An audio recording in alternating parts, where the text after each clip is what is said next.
Hi everyone. We got booted off, so there'll be two-part video here. We were just about to explain how the paragraphs got moved in the English version from the Editio Typica. So where Diana's pointing, I don't know if you can see it on your screen, but if you get at your copy of the RCIA, there's a little tiny number next to the paragraphs, and that little tiny number is the paragraph number in the Editio Typica, in the Latin. So these are the numbers that we typically English refer numbers. to right there. But on the right side of the page, you'll see the tiny numbers. Yeah. So right now, the gray book, the approved gray book, has got all the numbers exactly as in the Editio Typica, the original. And so there'll be a second phase. So we're not going to get a printed copy of the RCIA anytime soon, because now what the bishops want to do is go through a second phase where they put the numbers back the way they are in the current English edition. So they're going to take that gray book, send it to ISIL and say, rearrange the numbers again the way it is in the current English edition. Then they'll get that book and they'll approve or deny that. They'll probably approve it. And then they'll send that to Rome for final approval. Once we have that, then we're pretty close to getting a printed text. But you forgot some really very, very important so stuff. another reason, another way that it doesn't match the Editio Typica. In the United States edition, we have these optional rites for the baptized. No, optional. Yeah, and Canada has some optional rites for the baptized, but not these. And Australia, I think, doesn't have any optional rites for the baptized. So these were inserted by the various bishops' conferences into their version of it, depending on what conference they're in. And they do not exist in the Latin text. Now, this happened with the Roman Missal. In the Roman Missal, we had some texts in the sacramentary. In each nation's version of the sacramentary, there were some texts that were not in the Latin original, in the Editio Typica. And Rome and the U.S. bishops tried to reinsert them, and Rome said, no, it has to match exactly the Editio Typica. Now, we have a new pope since then, and there is some indication that Rome may accept, under new guidelines from Pope Francis, that Rome may accept some more adaptation for individual conferences. So we'll see, but there's no up and down vote on the rites for the baptized yet. And so we'll have to see if those get reinserted by ISIL for the U.S. bishops. And I don't know if ISIL would do that. Would it be just the U.S. bishops? No, it's the U.S. bishops. So just the U.S. bishops. Will the U.S. bishops reinsert that once the paragraph numbers are arranged? And if they do, will Rome approve it? And we don't know the answers to those things yet. And the other part of this mystery is the national statutes. Yes. So if you don't know about these in the United States, you should, because these are notes from our United States bishops on the implementation of the RCIA, and they're actually quite excellent.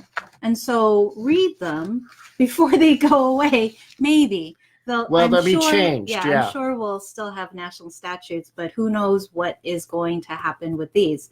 And those are less likely to be denied or whatever by Rome, because they're not actually considered part of the text. They're like a separate document, even though they're in the same book. It's like the U.S. bishops' pastoral letter or guidelines on how to implement the rite.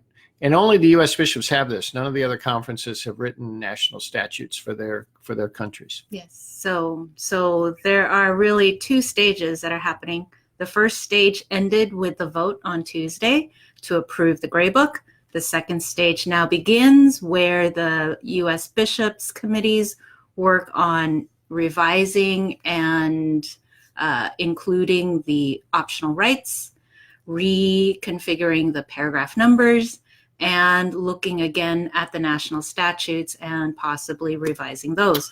So we have at least another year. Oh, more than that. Yeah, at least two. I'd say more. Closer to 5 is my guess. But it's all, who knows? Stuff could happen. And and Pope Francis is old, so if he would, we pray not. For his health.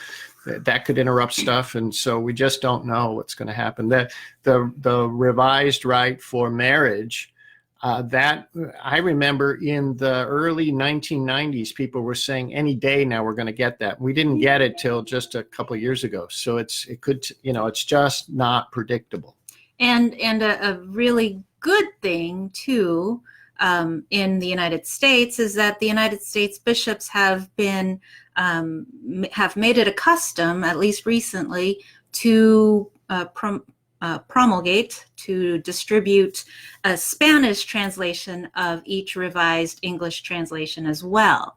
And so if that's going to be the case for the new Rite of Christian Initiation of Adults, which in the new translation will be called the Order of Christian Initiation of Adults, if the U.S. bishops are also going to provide a Spanish translation for use in the United States, that will take some time before we'll actually get a book that has both of those translations with it. So, but one thing that is pretty certain is, well, because they've approved the Gray Book now, it is certain that the rites for the catechumens, the stuff in Part 1 of the current Rite of Christian Initiation of Adults, the actual ritual itself will not change. That's going to be the same. Some of the prayers will have different wording, and the introductions will have different wording.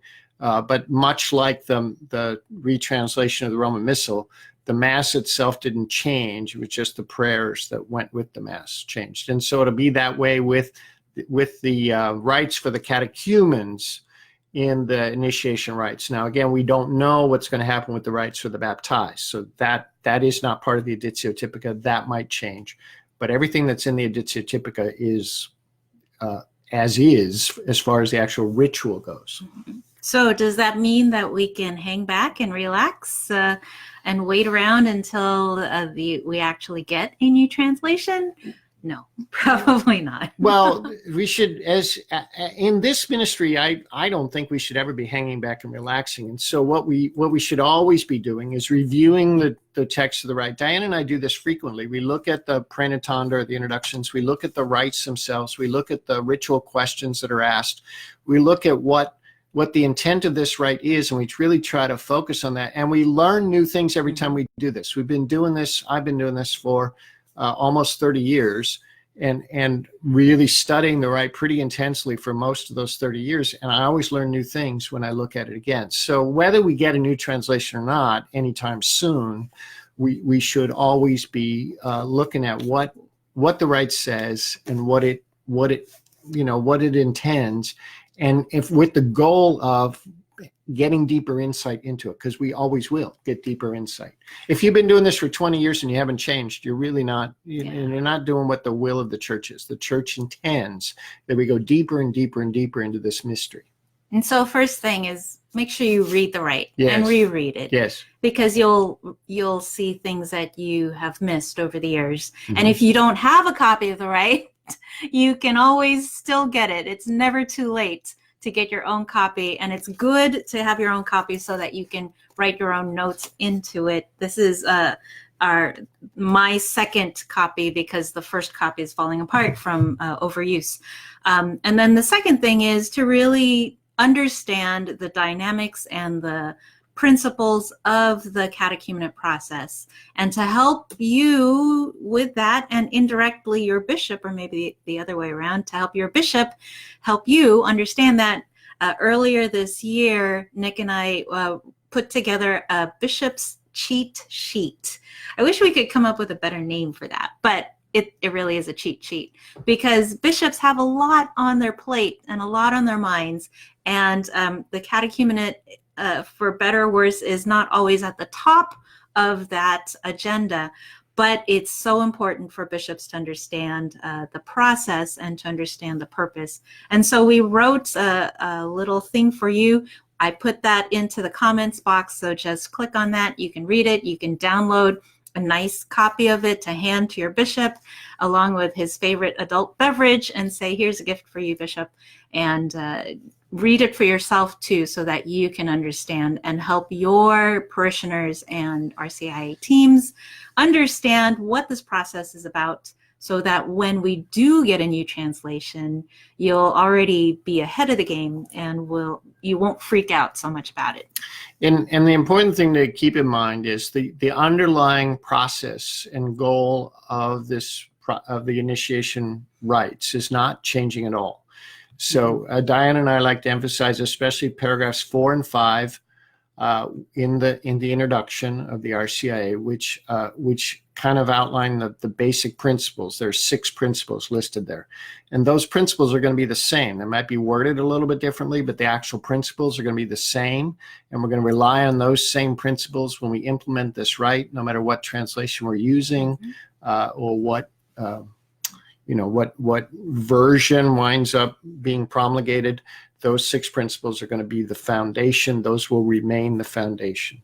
So hopefully this has cleared up maybe the process of what happened this week at the United States Conference of Catholic Bishops Fall Gathering with regards to the new translation of the Rite of Christian Initiation of Adults. All right, so that's what we've been doing for fun this week. All right, everyone. Well, hope that helps a little bit. And we also just always want to thank you for all the great work you're doing, because none of this, this evangelization ministry that we're all involved in, you're the folks on the front lines making it happen. So we're just so grateful for all your dedication and your energy. All right. Thank you, everyone. Take care, everybody. We'll see you. Bye-bye. Bye.